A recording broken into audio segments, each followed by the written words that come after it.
right, welcome back everybody to The Slow Pitch, and today we're going to talk about how to sell at a chamber, essentially. A lot of people go to a chamber and think, boy, if I just join, I get set up, and then I should be able to just make a whole bunch of money. Money should just pour in. And that is not how it works, I'm afraid. So let's get started. You're listening to the Slow Pitch Podcast, a podcast about selling less and closing more. So I got a couple of bullet points I want to go through real quick, and I want to make sure that these are very clear, and that I'm not telling you that if you do these things, money will pour in as well. But these are the things that you need to do to make sure that you're doing the right things so that money will show up later. There's no get-rich-quick scheme with a chamber. It doesn't work that way. Basically, what you have to keep in mind is it's like any other networking that you do or any other process that you do, you're planting seeds.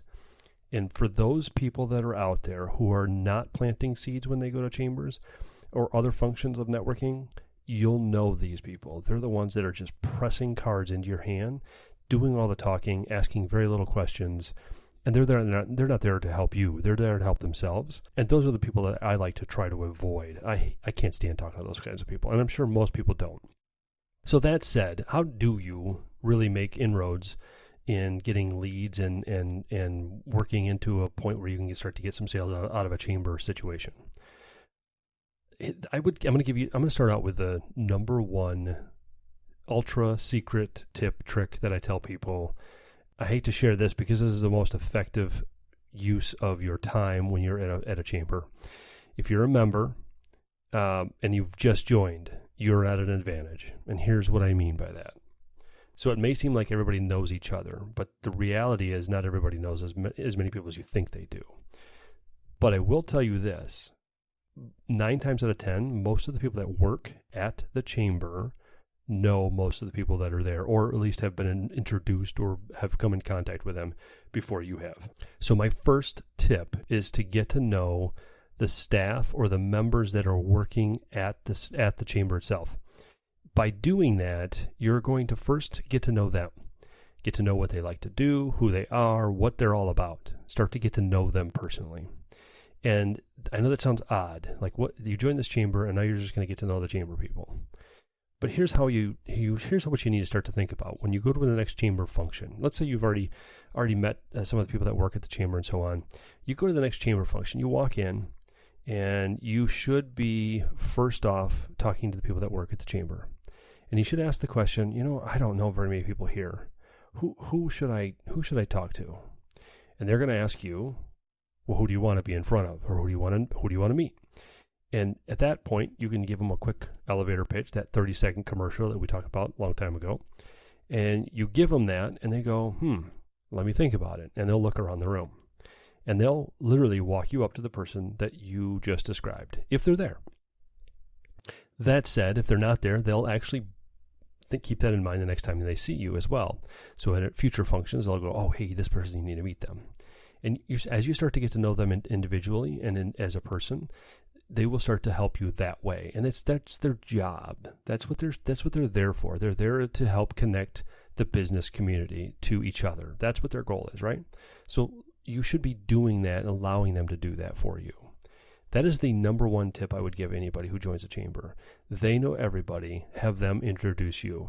It does 2 things. 1, it gets you in front of the people you wanted to meet. But number 2, you actually get a warm introduction from somebody who knows all the people. And they're the people that everybody else comes into contact as well. And suddenly you have some clout by being introduced by that person from the chamber. That's why it's the number 1 tip. Number 2, or the second tip that I want to give, is you're not there to sell. So they introduce you. Don't go start selling them. Do not do that.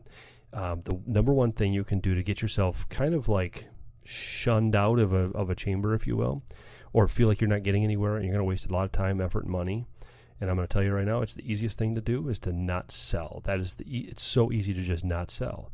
Your goal is to do the next thing, and that is build relationships. You're not there to sell. You're not there to press cards into people's hands. You're not there to tell them what you do. And that sounds counterintuitive, but the number 1 thing you should be doing is asking questions of other people. So when you go to the thought of you're not there to sell, the next step is building relationships. building relationships becomes who out there in this group of people see the same type of people that I want to see. Who in this group actually has a client that I want to have as a client, and we don't compete, so that they can introduce you to that person. It's that simple. And by building the relationship with those types of people, you build some trust, and over time, that will show up at your doorstep as a referral. You'll learn how to start asking questions, too, about who they use that is in your field. So if you're there and talking to an individual who services a certain type of business that you want to get in front of, they may have somebody in their back pocket that they refer business off to already. So your goal is to not try to circumvent their other people. Your goal is to become their second option. Hey, if you ever needed a backup, I'm happy to become a backup for you. Because what that does is it just says, hey, I know you already have a relationship, but things happen sometimes. I know it, you know it. We all know that things happen. Why don't you just put my card in your Rolodex, and if you ever need it, you have it. And that's the whole idea. You're building and planting seeds. And I think the last tip that I would give you is you want to treat every function that you go to, whether it's a chamber or otherwise, but mostly in chambers, as if it's your referral network. So all these intertwine all together, but if you think of it as your referral network, so first, the people that work there, the staff, they should be referral sources for you quietly. They'll be the ones that are at the meetings, at the different functions, and they're going to introduce you to the people that you want to be introduced to because you asked. The people that you're meeting, they'll also introduce you. And so you have to nurture that type of relationship with those people that work at the chamber, but also more importantly, the people that you get introduced to. So go grab a cup of coffee. And by the way, and we've talked about this in a previous show, but when you network and one-to-one with somebody else, your job is not to talk the whole time. Your job is to ask questions. If you haven't asked any questions, and I mean like you should be asking all of the questions so that they feel like they're the only ones talking, that will make a big difference because they'll remember you took an interest in them, and they will think of you as the person that actually will listen and they care about you. And when you start to do that, you're building this referral network over time. These are the top 4 things that I would suggest to anybody joining a chamber. I know they sound simple. I know they are simple. But so many times when I go to functions and to different chamber events, I do not see this, and it frustrates me because if you're doing things the right way, you're not there to sell me. Nobody came to the chamber function to buy.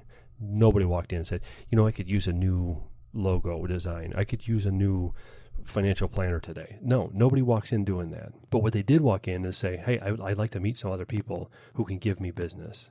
And so if you keep that in mind, all of these pieces fit together. Don't sell, get to know the staff, and remember you're building a relationship over time. Build that referral network. And this works with not just chambers, it works with any other networking group. Think of the chamber as any other networking group, and you'll be fine. But signing up for a chamber does not inherently mean you're going to start to make some money. Get to know the people. Over time, it will make a difference for you. Hope that helps, and until next time, slow down and close more. Thank you for listening to The Slow Pitch. Do you have a question about sales? Call or text your question at 608-708-SLOW. That's 608-708-7569. Or you can email them to questions@theslowpitch.com. Slow down and close more.